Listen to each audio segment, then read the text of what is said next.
परम पिता परमात्मा पूर्ण ब्रह्म सारी सृष्टि के रचनहार कुल मालिक कबीर देव जी, कबीर साहिब जी,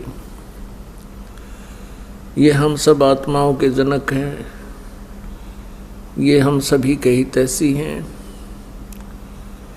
हम सभी आत्माएं पहले परमात्मा के पास सतलोक में रहा करते थे। हम अपनी गलती के कारण यहाँ इस काल के लोक में आ गए। यहाँ आने के बाद हम इसी व्यवस्था में रंगे गए हैं। हमारी बुद्धि यहीं तक सीमित हो गई है। जन्म और मृत्यु तो होता ही है। संतान और उत्पत्ति हमारा परम कर्तव्य है, इनका पालन पोषण करना। और फिर हमारी बेशक मृत्यु हो जावे, कोई दिक्कत नहीं। परमेश्वर कबीर जी पूर्ण ब्रह्म सारी सृष्टि के रचनहार, ये हमें आकर के ज्ञान कराते हैं कि तुम गलत स्थान पर रह रहे हो।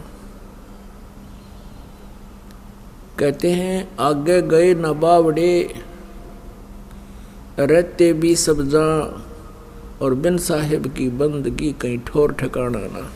कि पहले जो मृत्यु को प्राप्त हो चुके वो चले गए, और बाकी जो शेष है उनको भी एक दिन चला जाना है।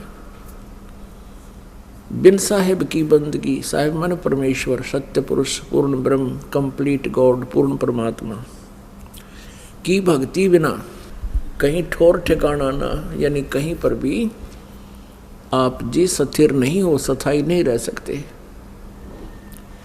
आज आप अपने परिवार में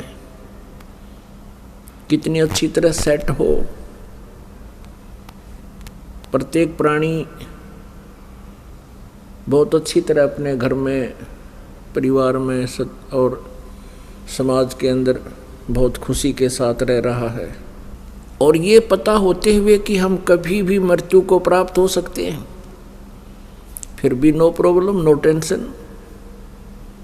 या कोई बात हुई?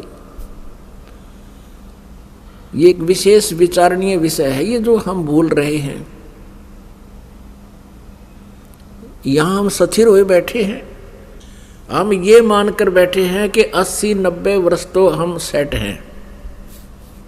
बताइए क्या थ्योरी हुई हमारी, या क्या सोच हुई? 80-90 वर्ष तो हम सेट हैं, फिर कहाँ होंगे, फिर कहाँ जाएंगे? तो परमात्मा कहते हैं चलने से पहले सोच रे भाई, तुम कहाँ करोगे विश्राम। कोई भी प्राणी घर छोड़ने से पहले किसी दूर देश में जाता है तो पहले ही वो आइडिया लगा लेता है कि किसी धर्मशाला में रुकूंगा, या कोई रिश्तेदार या मित्र प्यारे का कोई एड्रेस, उसका पता नोट करता है, वहाँ रात काटूंगा। परमात्मा कहते तुम संसार छोड़कर जाते हो, कभी चिंता ही नहीं करते कि आगे हमारा कहाँ विश्राम होगा। इससे बड़ी नालायकी और क्या होगी, इससे बड़ी भूल आपकी क्या होगी। तो पुण्यात्माओं, सत्संग में ये ज्ञान होता है, आत्मज्ञान होता है और परमात्म ज्ञान होता है। अभी तक हमें केवल अज्ञान सुनाया गया था ऋषि मंडलेश्वरों के द्वारा। ये अध्यात्म ज्ञान से परिचित नहीं थे, ये तत्व ज्ञानहीन अर्थात ज्ञान नेत्रहीन अंधे थे। ये केवल कहते थे आत्म चिंतन करो,